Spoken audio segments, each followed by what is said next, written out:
Hello everybody, so today we're going to do a quick focus video on the yellow Coris wrasse and why it's such a good wrasse for reef aquaria. So they're fairly small, although they can hit 5 inches. They usually don't in captivity. They feed really well on mysis and pellets, and they always seem to adapt to captive life pretty well, unlike some other finicky wrasses. They eat pest off of corals too, so they serve that job extremely well. So if you have one, it can actually increase your success rate with corals, because sometimes they'll save you if you don't dip your corals. Let's see if I get him back in a shot. There he is. So make sure you actually get a yellow Coris wrasse when you go in to get one. So make sure it actually does not have a silver belly, because sometimes you'll get a related species that has silver belly. The only thing to note with this species is that sometimes they will eat your feather dusters, for those of you that keep feather dusters. In which case, then I would not keep this wrasse or any other wrasse from the Haliocoris genus. As you can tell already, it's going around picking on a live rock, picking on corals, but it's really not doing any damage to the corals. It's really just eating pest. Even picking on the sand bed sometimes, like right there, see? Going in there into that little crevice and picking off something. So what it's doing there is really looking for any small pests, any small microorganisms that it could eat.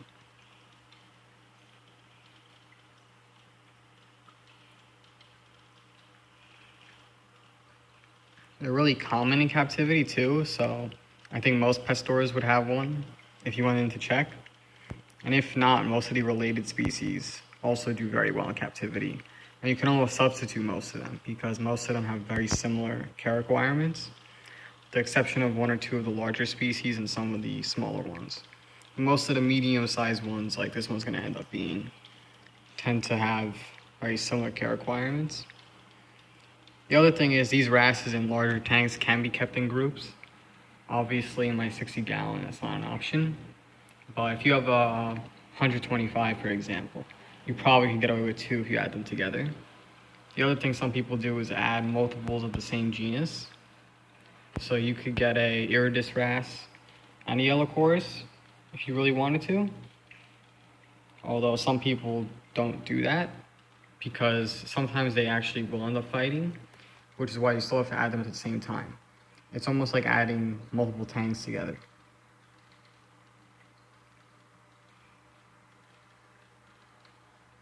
Obviously, when buying one, the same usual things about fish that you have to watch out for in terms of health would have to be seen. If the fish has a white spot, obviously you would not be buying it.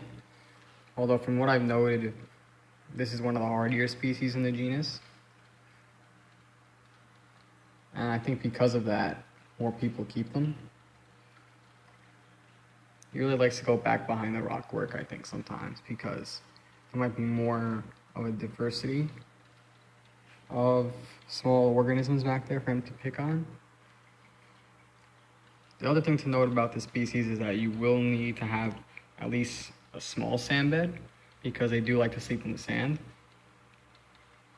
And although not all wrasses do it, I believe almost the entire genus of Haliocoris does that.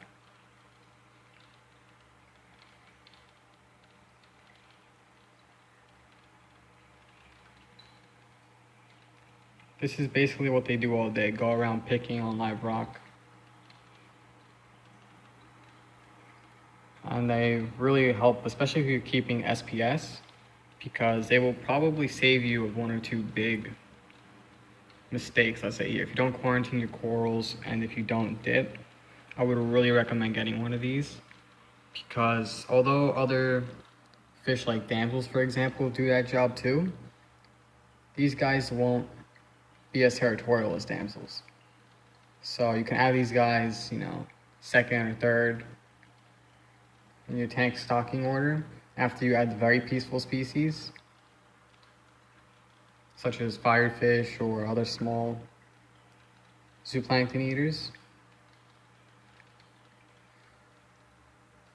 But the one thing I would not add with them is in a smaller tank, I would not add dottybacks, other wrasses, or really any damsels that are not clowns.